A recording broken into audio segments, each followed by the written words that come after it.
The chandeliers sparkled like frozen fire above the ballroom, casting diamond light over 100 manicured hands clinking champagne flutes. Everyone was polished, posing, perfect. And me? I stood by the entrance in a tailored black suit that didn't quite scream elite, but it damn sure said I didn't crawl back. Not anymore. It had been 10 years since they erased me, her rich, polished, plastic family. 10 years since they called me a failure, packed her bags, and made her choose between me and their money. Guess what she chose? And now here I was, invited by someone, anonymous, probably out of pity or maybe malice, but that invite burned in my pocket like a loaded weapon. I had every right to be here. Then I saw her. Madison. She was at the center of the room like a queen spider in her web. Red lips, white dress, black soul. Her arm was looped around the elbow of some clean-shaven prick who looked like he was born in a yacht. She saw me the moment I stepped in. Her jaw tightened. She smirked, flicked her wrist at security. I could hear her voice even from across the room. You are not on the guest list. Her mother, Eleanor, the same woman who called me low-class trash the last time I saw her, spun around with a venomous glare and snapped. Why is this failure here? Her friends, those hollow, expensive dolls, turned their surgically perfect faces toward me, then looked through me like I was a waiter who'd spilled champagne.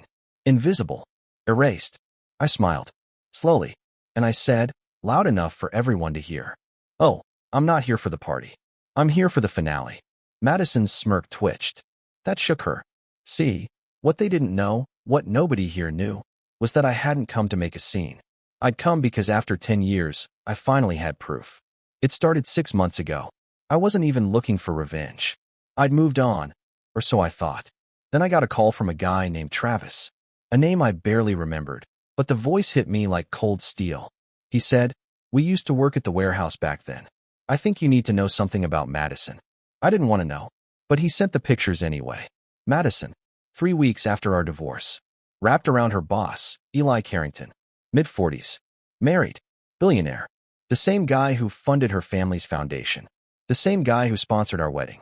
Back then, I thought she was just depressed, sad, pressured by her family. But those pictures? Her smile wasn't forced. Her hands weren't confused. She was into it. I stayed up all night, scanned through old emails, receipts, her messages, ones I hadn't dared look at back then. I started seeing things. Patterns. Late-night meetings. Charity galas. Random hotel stays that didn't match up with her calendar. She was playing me long before the breakup. And now? Now I had every detail. Every time. Every place. Hell, I even had a USB full of videos, sent anonymously, that showed them together in more than one city.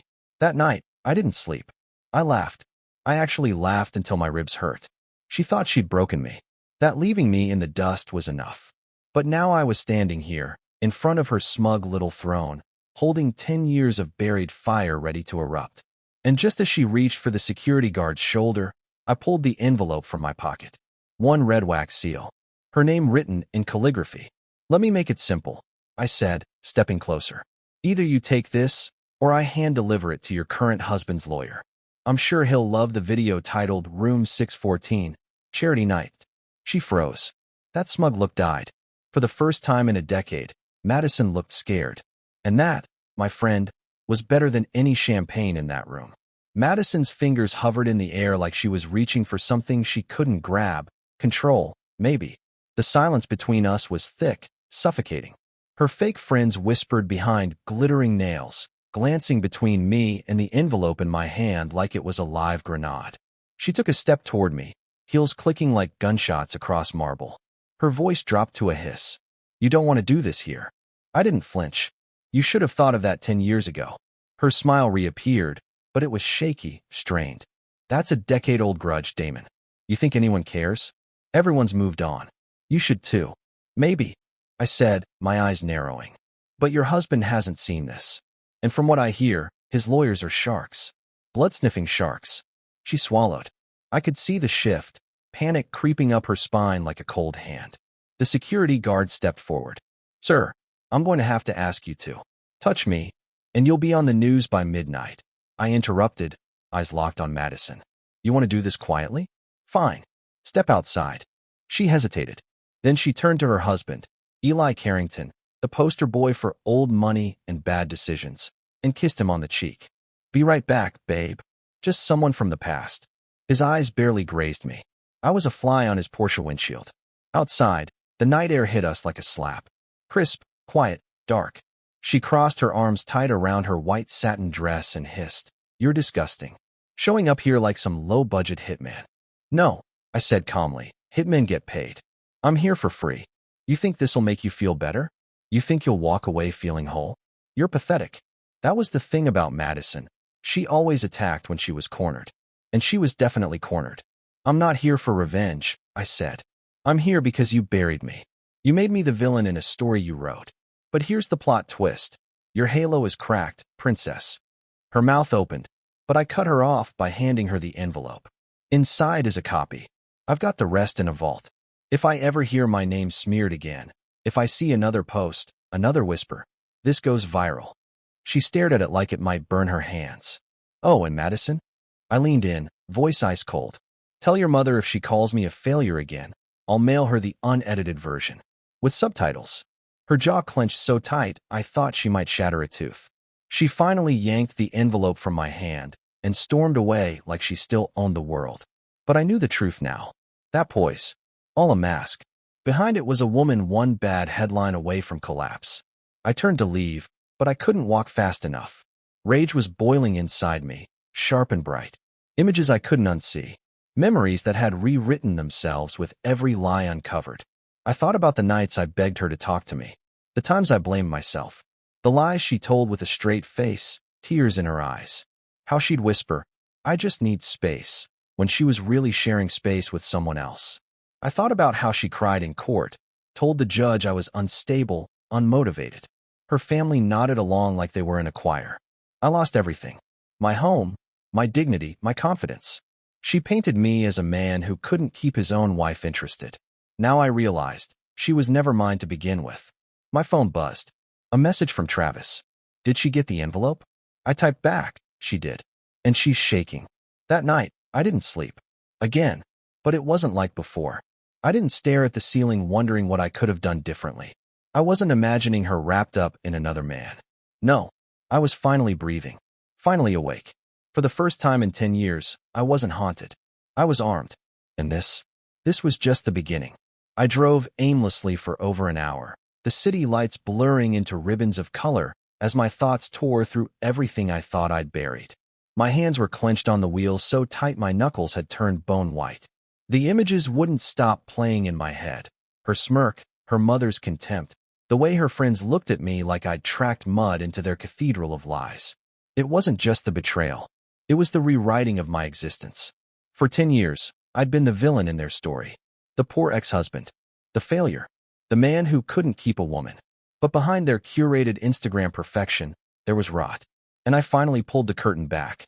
Somewhere between 4th and 5th gear, I realized I wasn't done. I wasn't just angry. I was possessed by the truth. And now that I had it, I wasn't going to let it sit quietly on a hard drive. I parked outside my apartment, walked upstairs, and threw open the laptop. I stared at the screen for a moment, then opened the folder marked M. I had everything labeled by date, city, and file type. I had the time-stamped receipts from hotels.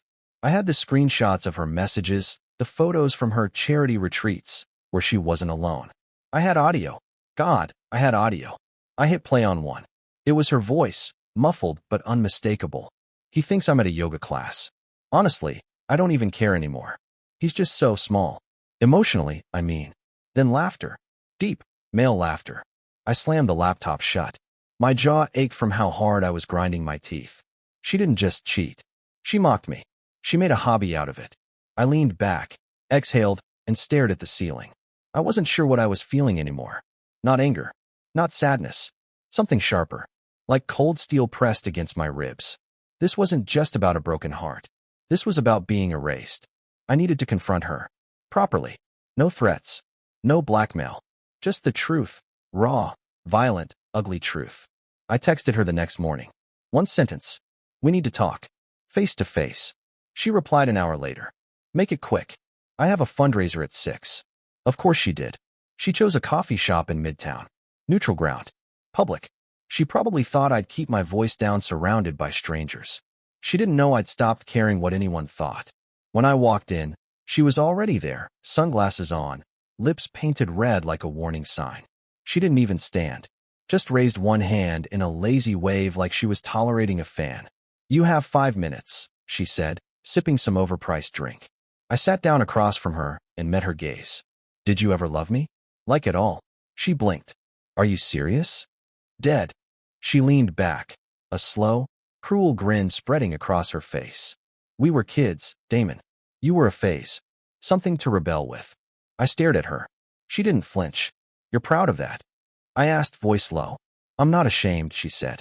"You were easy, sweet, predictable, and I needed to piss off my mom." I felt something inside me snap. Not loudly, not violently. Quietly, cleanly, like a cord being cut. "I gave you everything," I said. "No," she said with a shrug. "You gave me nothing that lasted. Not money, not power, not legacy, just drama and debt." I could barely believe I'd once kissed this woman, dreamed about growing old with her. She wasn't even hiding anymore. The mask was off, and what was behind it made me sick. I stood up. She looked confused. "That's it," she said. "Yeah," I replied. "I thought I wanted closure. Turns out, I just wanted to see your face when you showed your true colors." She rolled her eyes. "You done?" "Almost," I said, tossing a USB onto the table. "Give that to your husband. Or don't. Either way, I've got 10 more copies." She stared at it like it might explode. As I walked out, I didn't feel better, but I felt lighter. She was never a mystery. I just refused to read the signs. Now, I couldn't unsee them if I tried. A week passed. I didn't hear a word from Madison. Not a text. Not a threat. Not even a fake apology. But I knew her too well to think she was done. She was calculating, not stupid. If silence was her move, it meant something bigger was coming. I just didn't expect it to come the way it did.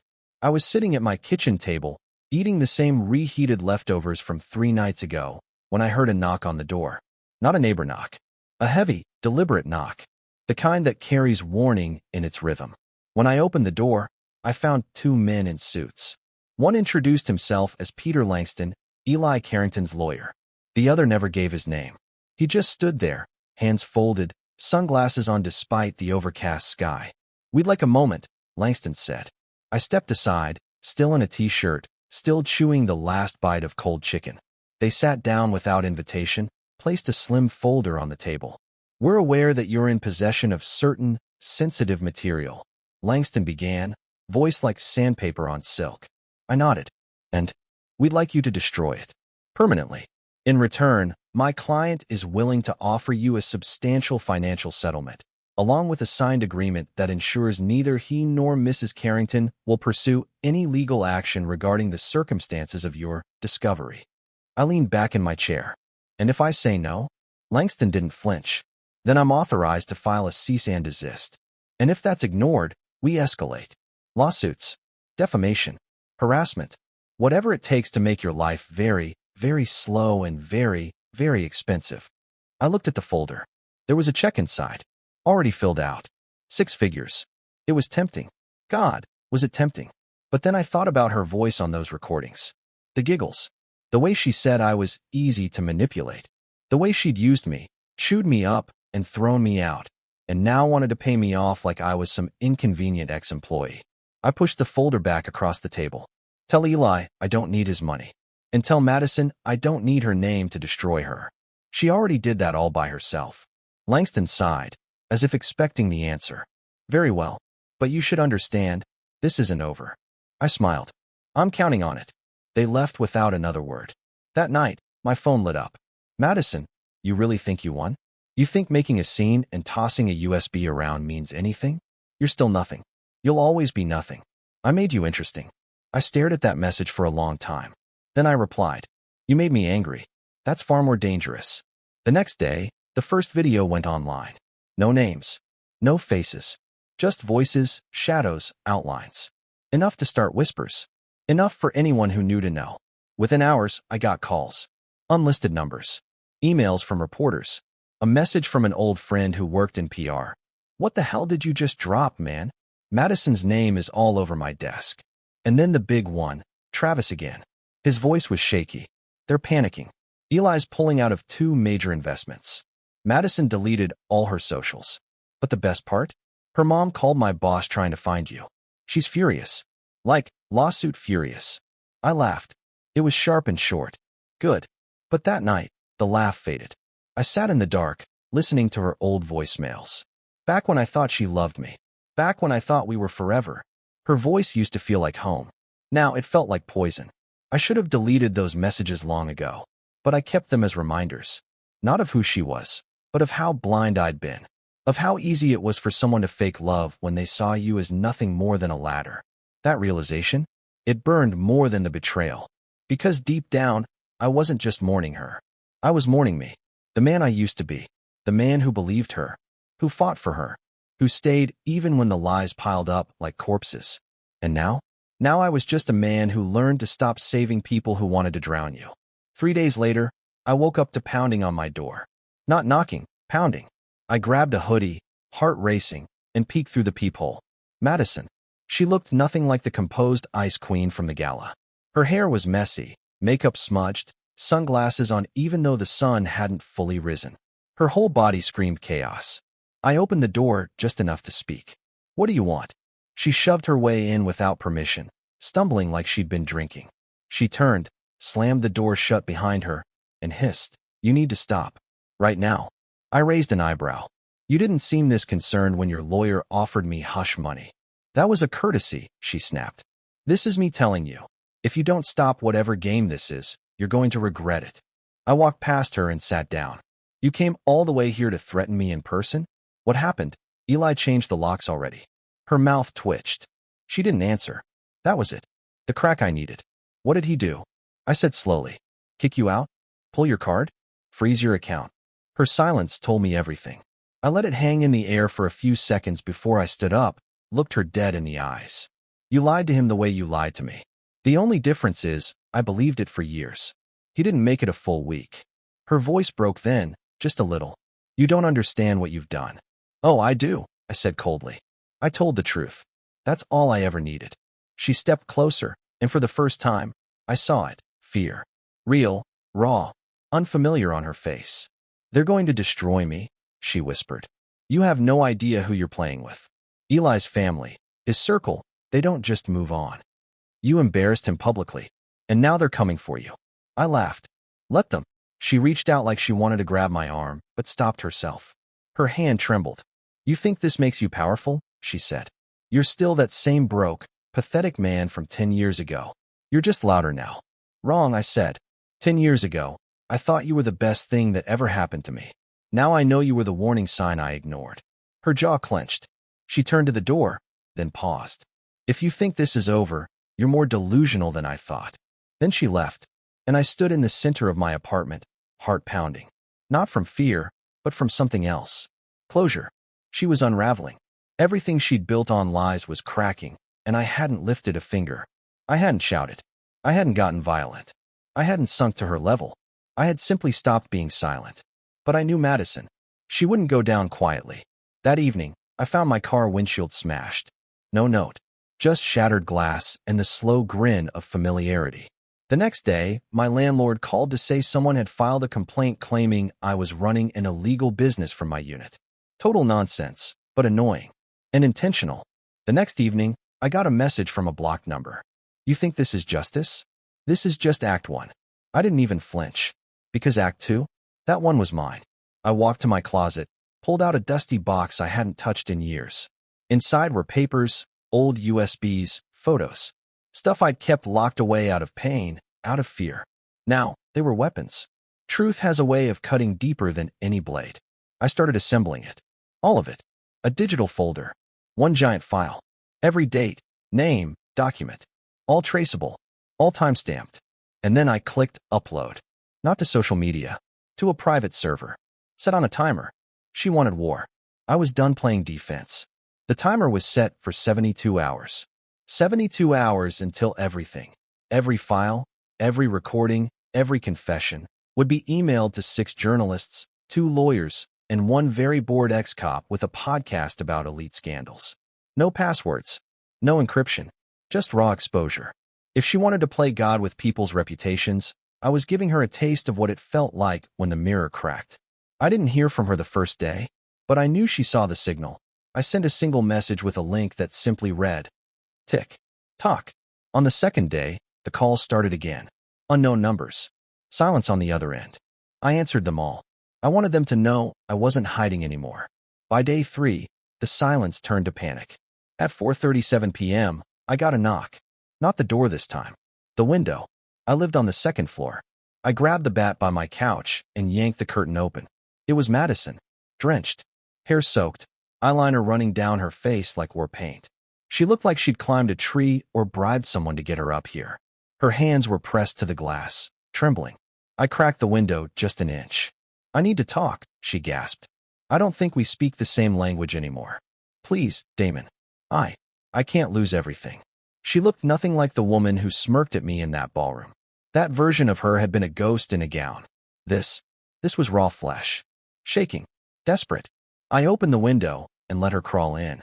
She collapsed to the floor, soaked, breathing hard like she'd just run from something. Or someone. "You don't get it," she said, eyes wild. "They're watching me. I don't know who Eli called, but there are people outside my condo, Damon. Real people. In suits. Not from his company. You think I care? You should," she shouted. "Because you started this. You pulled the pin and tossed it into a world you don't understand. You think exposing me is going to hurt Eli? You think I was the one pulling strings?" I stared at her. She laughed, a bitter, broken sound. "I was their puppet. I did what I had to do to stay in that world. You think I wanted to leave you? I didn't even get a say. Your name wasn't just erased from the guest list, it was erased from my life." I stepped back, chest tight. "You're lying." "Am I?" she said, standing now, dripping water onto the floor. "Ask yourself why your apartment was bugged 2 months after we split. Ask yourself why I suddenly changed overnight. You think I wanted to marry Eli? You think I liked sneaking around with his friends? I was told to smile, to shut up, and to do what I was told or my family would be cut off. I didn't know what to say. My rage had been so white-hot, so simple. But now, it was turning gray. Not softer, just complicated. "You expect me to feel bad for you?" I said finally. "No," she whispered. "I expect you to know the truth before it's too late." I narrowed my eyes. Too late for what? She looked at me like a person staring at their last breath. "They're not coming for me anymore, Damon. They're coming for you." Just then, the power cut. Total silence. No lights. No hum of the fridge. Just her panicked breathing and my pounding heart. Then my phone buzzed. "Blocked number. We warned you." My blood turned to ice. I looked at her. She looked back, eyes wide. And outside, down in the alley, headlights clicked on. No engine, no movement, just waiting. I stepped away from the window, slowly, keeping my eyes on those headlights like they might charge through the wall. Madison moved too, but more like an animal caught in a trap. Nervous, twitchy. She was shaking so hard I thought she might collapse again. "They've been watching me for days," she whispered. "I don't know who they are. Eli says they're handling it. That's all he says. That's all he ever says." I opened the drawer near the kitchen and pulled out the small pistol I hadn't touched in years. Licensed, clean, still cold from the metal box I kept it in. I didn't say anything, but the way her breath caught told me she hadn't expected that. "What are you doing?" she asked, her voice rising. "What I should have done a long time ago," I muttered. I pulled my phone from the counter, hands steady, and typed into the timer app connected to the upload server. Accelerate to 1 hour. No abort. 1 hour. After that, the whole digital package would explode across inboxes, cloud drives, and press servers. No turning back. She saw it and grabbed my wrist. "Are you insane? That'll get you killed. They won't just smear you. They'll make you disappear." I looked her dead in the eyes. They already tried to erase me once. A knock on the front door made us both freeze. 1, 2, 3 knocks. Not pounding. Not urgent. Precise. Deliberate. Like a metronome. A warning. I stepped toward it slowly, raising the gun just enough to be ready. "Don't," Madison whispered. "You don't know who's out there." "Exactly," I said. I crept to the peephole. Nothing. Just the hallway. Then another knock, this time from the back window. We both spun around. That one had a shadow. A man, tall, motionless. Wearing black. No face. Just standing. Madison backed into the wall, hand over her mouth. I raised the gun and moved to the window. Then my phone buzzed again. New message. No sender. You have 58 minutes. or she bleeds first. My heart stopped. I looked at her. She knew. She didn't need to read the message. She could feel it. Her knees buckled, and she slid down the wall like her bones had turned to water. They won't bluff, she whispered. They're not like you and me. They don't play games. They finish them. I'm not bluffing either, I said, walking back to the laptop. If they want to stop it, they better come themselves. Damon, please. Her voice cracked for the first time. They'll bury us both. I turned, looked at her on the floor. This woman who once laughed at my dreams, who sneered when I begged her to stay, who traded my love for a penthouse and a black card. And now she was begging me. And I wasn't sure if I felt satisfaction or sorrow. This is your world, I said. I just learned how to breathe in it. She shook her head. You're not like them. You never were. That's why I loved you. Don't. I snapped, louder than I meant. Don't you dare use that word now. Silence stretched. She didn't say it again. The lights flickered once, just a single pulse, and then everything outside went dark. The building, the street, the alley, every bulb out. A blackout. And in the silence, a soft, steady tap came from the window. Like fingertips. Or knives.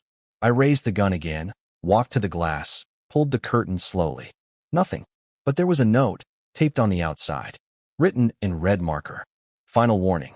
Cancel the upload. Or we come in. I didn't touch it. I closed the curtain, locked the window, and turned back to the room.